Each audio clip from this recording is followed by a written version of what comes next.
মা হয়েছেন সেই উপলব্ধিটা ঠিক তাদের মাঝেই আসবে। এখনো যারা মা হননি তারা কিন্তু সেই উপলব্ধিটা বুঝে উঠতে পারবেন না।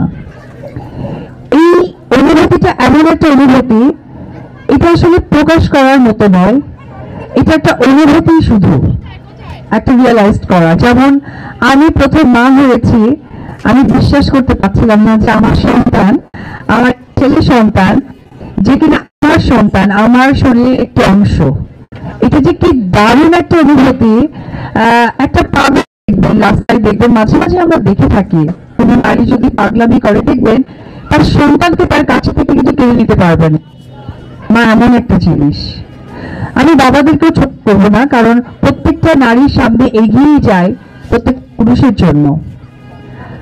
আমি আজকে অপু বিশ্বাস, অবশ্যই সেখানেও একজন পুরুষের কিন্তু অবশ্যই একটা সান্নিধ্য, ভালোবাসা, দোয়া এটা আছে। এবং এখানে যে নারীরা কাজ করছেন, আমার মনে হয় তারাও কিন্তু একটি পুরুষের সাপোর্টটা পায়। যেমন আমার ডানে একরা আপু, বায়ে ভাইয়া, সেই সাপোর্টটা কিন্তু তাকে করেন। আমি দেখছি স্টেজে যে তাকে কতটা সাপোর্ট দিচ্ছে।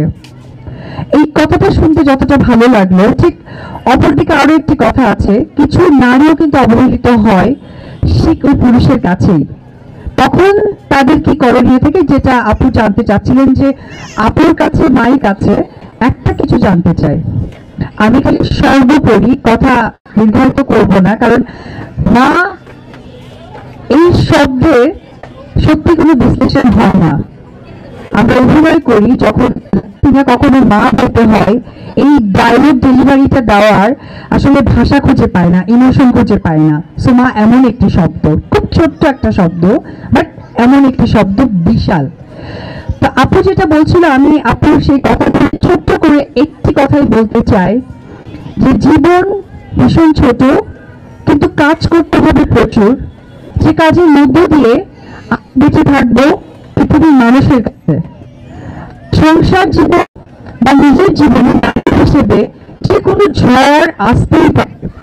আমাদের মানসিক দায়িত্ব, কর্তব্য, যে সেইটাকে উপরের সামনে কি করে এগিয়ে যায়।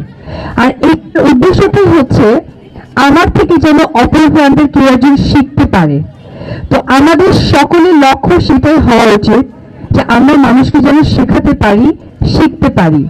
ভুলে যাওয়া যাবে না। অনেক সময় দেখা যায়, আমরা ফেসবুকে দেখি যে কোনো একটি নারী সত্তার জীবন, প্রেমিক জীবনে বিতাড়িত হয়েছে, একটাই পথ বেছে নেয়, হয়তো সুইসাইড, হয়তো বা জীবনটাকে ডিস্ট্রয় করে ফেলে কোনো না কোনো ভাবে। এই জিনিস থেকে আমাদের প্রত্যেকটা নারীকে বের হয়ে আসতে হবে। এখন আমাদের যুগ উন্নত যুগ হয়ে গেছে। আমরা সো লাকি যে আমরা একটা সুন্দর যুগে বসবাস করার উপরে আল্লাহ আমাদের সেই শক্তি ক্ষমতা দিয়েছে।